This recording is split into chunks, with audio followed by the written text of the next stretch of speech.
యెహోవా, నా శత్రువులను నా విషయమై సంతోషింపనీయక నీవు నన్నుద్ధరించి యున్నావు, అందుకై నేను నిన్ను కొనియాడుచున్నాను. యెహోవా నా దేవా, నేను నీకును స్వస్థపరచితివి.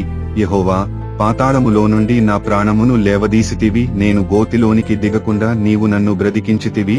యెహోవా, భక్తులారా ఆయనను కీర్తించుడి. ఆయన పరిశుద్ధమైన జ్ఞాపకార్థ నామమును బట్టి ఆయనను స్తుతించుడి. ఆయన కోపము నిమిషమాత్రముండును, ఆయన దయ ఆయుష్కాలమంతయు నిలుచును. సాయంకాలమున ఏడ్పు వచ్చి రాత్రి యుండినను ఉదయమున సంతోషము కలుగును. నేనెన్నడు కదలనని నా క్షేమకాలమున అనుకొంటిని.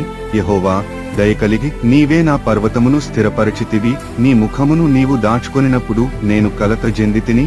యెహోవా, నీకే మొర్రపెట్టితిని, నా ప్రభువును బతిమాలుకొంటిని. నేను గోతిలోనికి దిగిన ఎడల నా ప్రాణము వలన ఏమి లాభము? మన్ను నిన్ను స్తుతించునా? నీ సత్యమును గూర్చి అది వివరించునా?